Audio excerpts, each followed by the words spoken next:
Hello dear students, welcome back to English grammar classes. In today's class, we are going to start with a new chapter that is simple present tense. बच्चों, last class में हम सब ने tense के बारे में पढ़ा था, जिसमें हमने देखा था कि टेंसेस को हम लोगों ने 3 कैटेगरीज में डिवाइड किया था. Simple present tense, simple past tense and simple future tense. In this chapter, we are going to deal with simple present tense. So बच्चों, we have to read the following sentences. She draws map. Mother scolds me.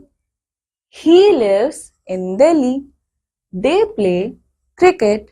We go for morning walk every day. I read a story book. You speak well. बच्चों, इन सारे ही sentences में किस चीज की बात करी जा रही है? Present time के बारे में. The words in red are present of the verbs. So बच्चों, ये verbs हमको क्या show कर रही है?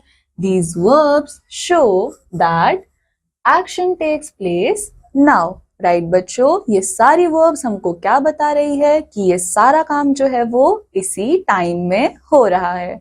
So we use simple present tense to express actions that take place in the present. So बच्चों, हम लोग सिंपल प्रेजेंट टेंस का यूज कब करते हैं? जब हमको बताना होता है कि कोई काम इसी टाइम पे हो रहा है.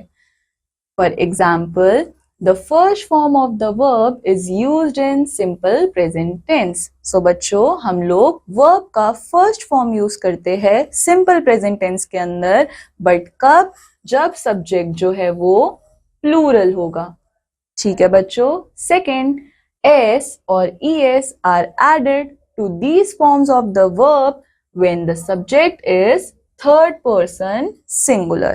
अब बच्चों, हम लोग s और es को ऐड करते हैं to the forms of these verbs, but कब? जब हमारा सब्जेक्ट जो है वो थर्ड पर्सन सिंगुलर होगा. For example, he, she, it, Ravi, Sony, boy, girl, etc. Now बच्चों, the structure of simple present tense, अब हमको क्या करना है? हमको हमारे सिंपल प्रेजेंट टेंस का स्ट्रक्चर जो है उसको फॉर्म करना है. सो बच्चों, first we have affirmative sentence. So ये हमारे पास एक रूल है जिसके अकॉर्डिंग ही हम हमारा सिंपल प्रेजेंट टेंस के सेंटेंसेस को फॉर्म करेंगे. So firstly we have to write the subject, then plus first form of verb, उसके बाद s or es, then we have to add the object, that is third person in singular subject. So बच्चों, हम लोगों को simple present tense का sentence बनाने के लिए क्या करना है?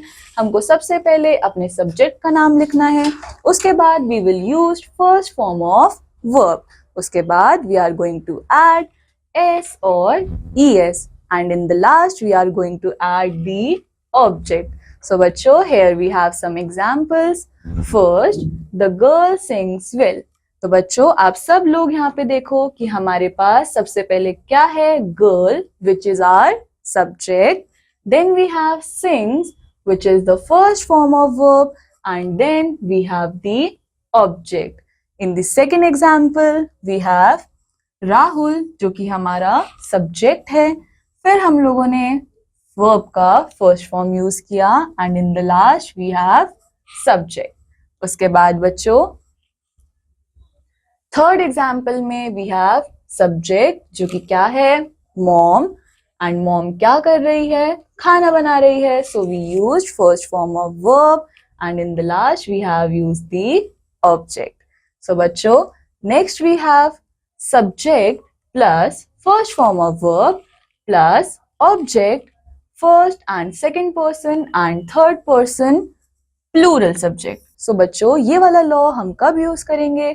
जब हमारा फर्स्ट, सेकेंड, थर्ड पर्सन कैसे होंगे? प्लूरल सब्जेक्ट होंगे. सो चलो देखते हैं कैसे होगा ये. Example, we play the flute. अब बच्चों, यहाँ पे क्या हो रहा है? हमारे पास सब्जेक्ट में वी है, एंड ये लोग क्या कर रहे हैं? ये फ्लूट को प्ले कर रहे हैं. So we used first form of verb. उसके बाद बच्चों, हमारे पास ऑब्जेक्ट क्या है? फ्लूट. ठीक है.